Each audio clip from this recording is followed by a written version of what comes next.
বড'ফা উপেন্দ্ৰনাথ ব্ৰহ্মৰ যিটো স্মৃতি চৌধ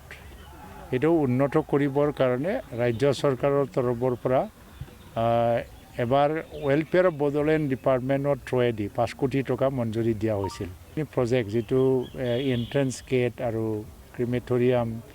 আৰু ষ্টেচু ইয়াত বহোৱা হৈছে আৰু ইণ্টাৰনেল যিটো লিংক ৰোড গাৰ্ডেনিং চবকে লৈ পেলাই 5 কোটি টকাৰ কাম আজি সম্পূৰ্ণ হোৱাৰ কাৰণে এইটো আমি উদ্বোধন কৰিবলৈ সুযোগ এটা পাইছোঁ। আৰু এই এডিশ্যনেলি ৰাজ্য চৰকাৰৰ তৰফৰ পৰাই ৱেলফেয়াৰ অফ বডোলেণ্ড ডিপাৰ্টমেণ্ট যিটো মই চাওঁ, যিটো ডিপাৰ্টমেণ্ট চাইছিলোঁ মই, এই ডিপাৰ্টমেণ্টৰ পৰা এডিশ্যনেল 3 কোটি টকা দিয়া আছে আৰু 3 কোটি টকাটো অলৰেডি কাউন্সিলক দিয়া হ'ল। তাৰ টেণ্ডাৰ প্ৰচেছো প্ৰায় আৰম্ভ হৈ গৈছিল। এতিয়া কি হৈ আছে মই নাজানো, চৰকাৰ চেঞ্জ হৈ গ'ল। আৰু 3 কোটি টকাটো ইয়াত MP থিয়েটাৰ বনোৱা হ'ব। MP থিয়েটাৰ মানে 2000 মান মানুহ বহাৰ এটা কেপাচিটি আৰু ইয়াতে আমি ডাঙৰ ডাঙৰ প্ৰগ্ৰাম কৰিব পাৰিম বা কিছুমান কাৰ্যসূচী আমি ল'ব পাৰিম। কাৰণ ইয়াৰ এটা প্ৰয়োজন আছে,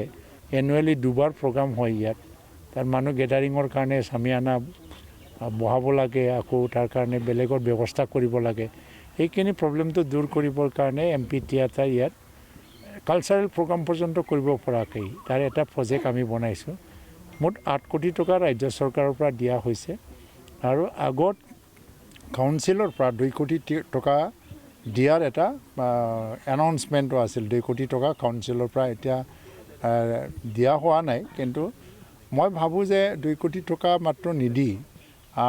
বৰ্তমান কাউন্সিলেও চিন্তা কৰিব পাৰে যে আকৌ 2 কোটিতকৈ অধিক পইচা আকৌ দি পেলাই যিখিনি ৰিকুৱায়াৰমেণ্ট আছে সেইটো পূৰা কৰিব পাৰে। এটা মানে ডাঙৰ এটা এৰিয়া হৈ গ'ল। বড'ফা উপেন্দ্ৰনাথ ব্ৰহ্ম এতিয়া ৰাষ্ট্ৰীয় পৰ্যায়ত গ'ল, ইণ্টাৰনেশ্যনেল পৰ্যায়ত গ'ল। এতিয়া বড়ো ইতিহাসটো জানিব বিচাৰিলে যিকোনো পৰ্যটক বা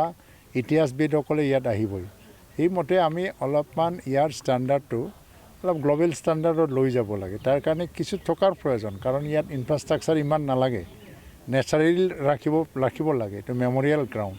কিন্তু কিছু টকাৰ প্ৰয়োজন হয়। বৰ্তমান কাউন্সিলেও তাৰ কাৰণে চিন্তা কৰিব পাৰে।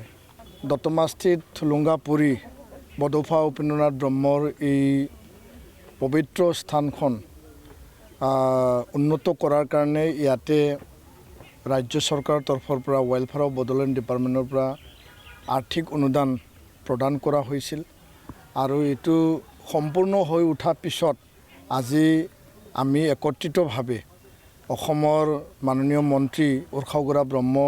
ডাঙৰীয়া ইয়াত উপস্থিত হৈছে আৰু নিখিল বড়ো ছাত্ৰ সন্থা বড'ফা উপেন্দ্ৰনাথ ব্ৰহ্ম ট্ৰাষ্ট আমি একেলগে যৌথভাৱে এই কাৰ্যসূচী আমি সম্পন্ন কৰিলোঁ। 5 কোটি টকাৰে যিখিনি ইয়াত নিৰ্মাণৰ কাৰ্য আছিল সেইখিনি সম্পন্ন হ'ল আৰু আমি জানিবলৈ পাৰিছোঁ যে এনাদাৰ 3 কোটি টকা এইটো এলটমেণ্ট অলৰেডি কৰিছে। আৰু সেই চেকতে মই আহ্বান জনাম যে ৰাজ্য চৰকাৰ আৰু বৰ্তমানৰ BTC কাউন্সিল দুয়োটা যৌথভাৱে আৰু প্ৰচেষ্টা লৈ পেলাই যিখিনি আধৰুৱা আৰু যিখিনি আৰু লাগে ইয়াত আন্তঃগাঁথনি সেইখিনি উন্নত কৰিব লাগে। এই বৃহৎ সহায়ৰ বাবে অসমৰ মাননীয় মুখ্যমন্ত্ৰী ডক্টৰ হিমন্ত বিশ্ব শৰ্মা ডাঙৰীয়াক মই ধন্যবাদ জনাইছোঁ আৰু আগৰ BTR প্ৰধান প্ৰমোদ বড়ো ডাঙৰীয়াক মই ধন্যবাদ জনাইছোঁ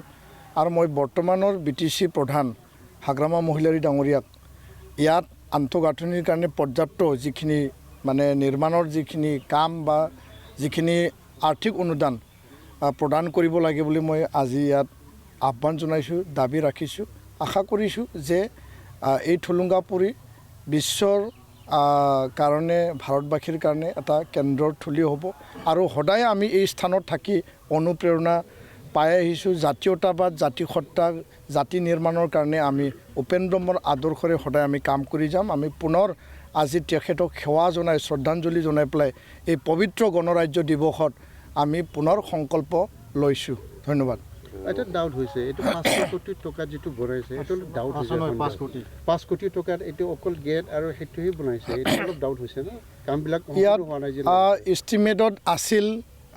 যি মূল দুৱাৰ, যি গেট আৰু সমাধি ক্ষেত্ৰখনত ইয়াত ৱাল আৰু সমাধিৰ যিখিনি এণ্টায়াৰ যি ইয়াত কাম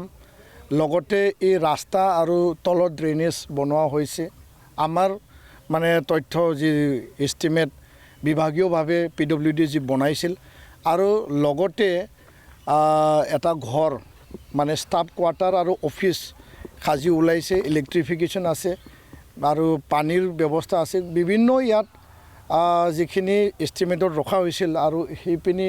এটা টয়লেট আৰু চেনিটেশ্যন ৰখা হৈছে তো 5 কোটি টকাৰ এষ্টিমেট বিভাগে বনাই দিছে ঠিকাদাৰে কাম কৰিছে আৰু আমি মাজে সময় আহি পেলাই হিচাপো লৈছোঁ যিবিলাক আধৰুৱা কাম আছিল যিবিলাক সম্পূৰ্ণ হোৱা নাছিল সেইবিলাকো আমি তদাৰক কৰি পেলাই সম্পূৰ্ণ কৰাৰ কাৰণে আমি ঠিকাদাৰ আৰু ডিপাৰ্টমেণ্টক সদায় আমি ট্ৰাষ্ট আৰু এপছৰ তৰফৰ পৰা আমি তদাৰক কৰিছিলোঁ আৰু এইমতে ইয়াত হৈ উঠিছে এতিয়া আধৰুৱা কামখিনি আৰু সম্পূৰ্ণ কৰিব লাগিব আৰু যিখিনি টকা পাবলৈ আছে এইখিনি দিয়ে আৰু কৰিব লাগিব নাই 2020 27 জানুৱাৰী যি শান্তি চুক্তি আছিল বড়ো শান্তি চুক্তি যাক BTR এগ্ৰিমেণ্ট হিচাপে আমি সদায় পালন কৰি আহিছোঁ আৰু অহাকাইলৈ যি 27 জানুৱাৰী আছে নিখিল বড়ো ছাত্ৰ সন্থাই 2020 চনৰ পিছত বিভিন্ন ঠাইত আমি নিজাববীয়াকৈ সুকীয়া এই যি চুক্তি দিন চুক্তি যি দিৱস সেইটো আমি পালন কৰিছোঁ আৰু যোৱাটো সময়ত আমি দেখিছোঁ যে BTR চৰকাৰে নিজাববীয়াকৈ চৰকাৰীভাৱে তেওঁলোকে কাৰ্যসূচী ৰূপায়ণ কৰিছিল আৰু এই বছৰে নিখিল বড়ো ছাত্ৰ সন্থাই শোণিতপুৰ জিলাৰ বাটাচীপুৰত আমি কেন্দ্ৰীয়ভাৱে আমি উদযাপন কৰিম বা এই দিৱস আমি পালন কৰিম আন জিলা কমিটি আঞ্চলিক কমিটিয়ে পালন কৰিব সমান্তৰালভাৱে BTC কৰ্তৃপক্ষ বা বৰ্তমানৰ BTC প্ৰধান হাগ্ৰামা মহিলাৰী ডাঙৰীয়াই BTC ছেক্ৰেটাৰিয়েটত এই কাৰ্যসূচী বা এই যি শান্তি চুক্তি দিৱস পালন কৰা আমন্ত্ৰণ জনাইছে বিভিন্ন পক্ষক আমন্ত্ৰণ জনাইছে আমাৰ এটা ডেলিগেশ্যন টিম তাত যাব আৰু নিখিল বড়ো ছাত্ৰ সন্থাৰ কেন্দ্ৰীয় কমিটিয়ে উদযাপন কৰা বাটাচীপুৰত আমি কেন্দ্ৰীয় কমিটিৰ বিষয়ববীয়াসকল তাত উপস্থিত থাকিব আৰু এই ক্ষেত্ৰত মোৰ এটাই আহ্বান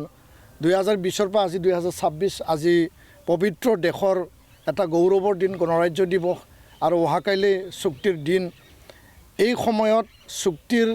আধা দফাসমূহ ৰূপায়ণ হ'ল আৰু আধা দফা ৰূপায়ণ হ'বলৈ বাকী আছে বাজেট আগন্তুক মানে সংসদীয় বাজেট হ'বলৈ গৈ আছে তাত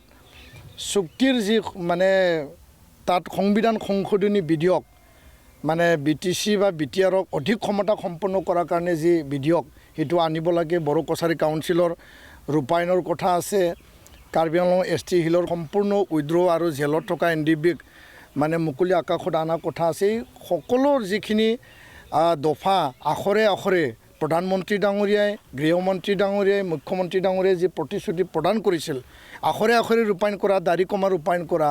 সেইটো সম্পন্ন কৰিবৰ কাৰণে বা পূৰ্ণাংগ ৰূপায়ণৰ কাৰণে আমি এই স্থানৰ পৰা পুনৰ মই প্ৰধানমন্ত্ৰী গৃহমন্ত্ৰী মুখ্যমন্ত্ৰীক আহ্বান জনাইছোঁ দাবী ৰাখিছোঁ আৰু অহাকাইলৈ নিখিল বড়ো ছাত্ৰ সন্থাই এই দিৱস আমি পালন কৰা সমান্তৰালভাৱে 10,000 আমি পোষ্টকাৰ্ড প্ৰেৰণ কৰা কাৰ্যসূচী অহাকাইলৈৰ পৰা এসপ্তাহ জোৰা আমি